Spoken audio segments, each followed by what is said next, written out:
Peru, what a world that would be. And then Kiwanaku, the world that we have today. And we really got to move to here. And I would say to people, it's a challenge in this world, because virtually everything in this world is designed to push you here.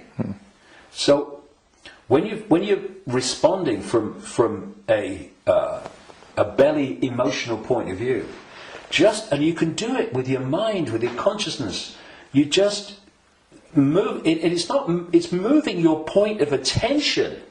That's what it is.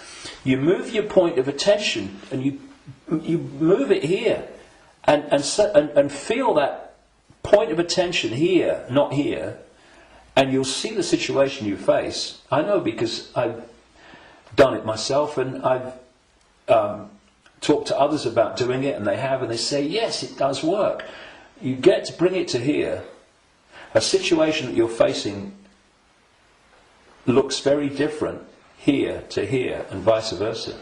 This is what we need to do. We need to become the heart-centered society that we are being hijacked and manipulated out of. Now, it's not just about moving your point of attention here and seeing the situation from here. Once you move your point of attention here, the vortex opens. Because now you're interacting with it, with your own awareness, instead of interacting in a way that's dominated by this emotion. And when that opens, what comes through that energetic channel is innate intelligence, innate insight, innate knowing. And suddenly you're seeing the world and getting insights into things, and you're seeing what is happening as it is, and not as this is programmed to see it. And this is programmed to see it. You see, the brain, isolated from the heart, works in unison with the emotional chakra, and these two in unison, crikey, they're a bloody nightmare. Look at everything about human society that you don't like. These two buggers working in unison are where it comes from. So this. It goes there. See, this, I'm talking about these emotional and perception programs that I say are running through junk DNA. Once the heart is no longer impacting in any way significantly on our sense of perception, on our sense of reality and all the rest of it, our sense of response, then the brain becomes the governor of our what? Perception, which is dictated to the brain once this is out of the way, which can override those bloody programs running through junk DNA. Piece of cake. This is where the power is. This is what they're terrified of. So once that's closed down, this is what's done by the program and the way society is structured, then this becomes the governor of perception. And what it is doing, it is decoding as a sense of perception the perception programs running through junk DNA. And that perception of something becomes an emotional response to something, and this is an emotional response from the programs running through junk DNA of the emotional programs. So here's your if you like, your holographic manifestation of the perception programs of self and the world and reality running through, and here is your holographic expression in response and reaction of the emotional programs running through junk DNA. And these have created the world we don't like. They've created the ability of the few to dictate to the vast majority. Because this will never see it. This will never get it. Except up to a point. This can get to a point where it can see the names, dates, places, Bilderberg group level of engineered wars level of what's going on in the world. But seeing where that is coming from, what's behind it, you've got to go into here. Because if you don't, you can't get into the rabbit hole. Because this can only go so far. And it's my view, and in my experience anyway, that if you are an expert in 9/11, in engineered wars, engineered banking scams, manipulated political nonsense, then you are still walking around the outer rim of the rabbit hole. You've not even entered it yet. Because it's still the movie. This holographic reality is like a holographic movie. And when a movie has hit the screen, that's it. It's a done deal. You've got to change the movie now. And that's what this world is, this holographic world. Because what the human body computer is doing is taking vibrational waveform information, which is what the five senses do.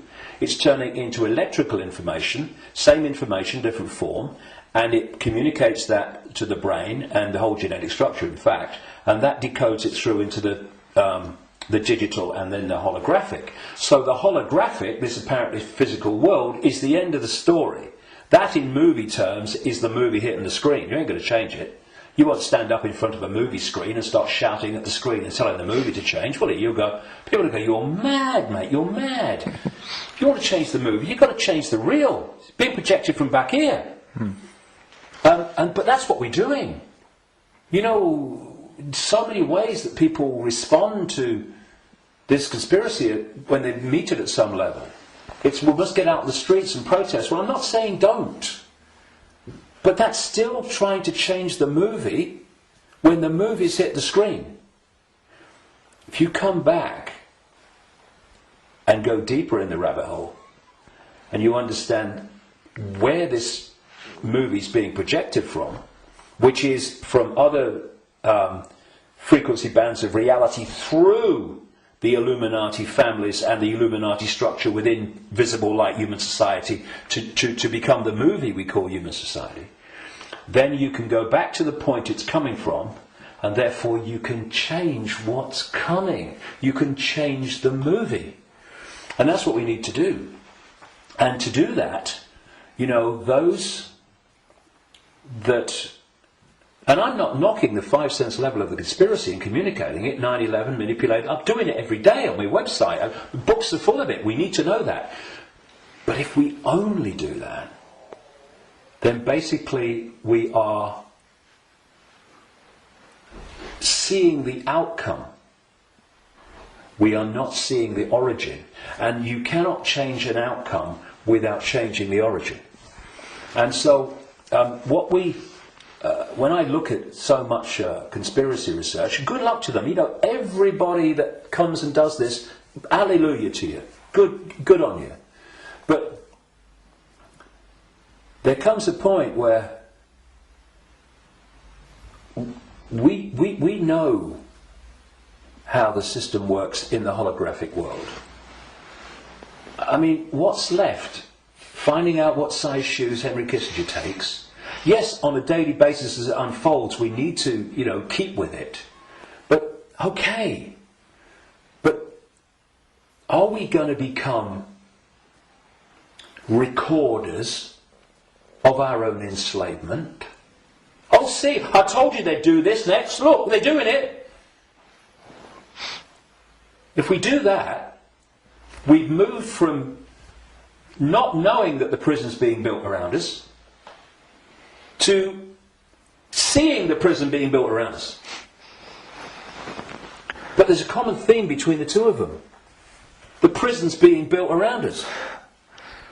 And that's fine if people want to do that only. I'm not saying don't do it, but to do it only and ignore where it's coming from, therefore the solution or the removing the cause of the problem. The people who only do that will record and record and record and record their own gathering enslavement and the enslavement of humanity until we wake up. Would you come with me, sir? I ain't waiting for that. We need to change where it's coming from. And for that, there are some major challenges for those in the conspiracy research arena who are dominated by a sense of patriotism and dominated by a sense of a religion. Because patriotism, in the sense of, I'm not saying don't, love your country and love your culture, nothing like that. But patriotism, in the sense of self-identity, I am an American, I am an American patriot. No! That is your experience. What you are is infinite awareness. All that is, has been, and never can be. All possibility. Having that experience. And I'm a Christian. No, you're not. That's the belief system you have chosen to take on as your persona. But it's an experience of being a Christian. It is not who you are. And if you self-identify with being a Christian or being a Jew or being a Muslim or being a Hindu, again you are in a self-identity which is self-identifying with something that's not you, and also, and this is in terms of getting to the origin, it means that you are not going to go, I've come across this all the time, me. I mean, I'm the guy that people in mainstream society, they see conspiracy researchers of the five sense nature as extreme and crazy. A lot of them see me as extreme and crazy. Because if you think that all you need to know about life and reality is between the covers of two covers of a book, written by who knows when, in who knows what circumstances, the Quran and the Bible and all the rest of it, then and what that tells you are and reality is and how it all works, you ain't even gonna begin to go down the rabbit hole into the areas that we need to understand. Because if you do, you immediately realise that your religion is part of the conspiracy. We talked earlier about the archons and this demiurge, that this like devil figure, as Christians would call it,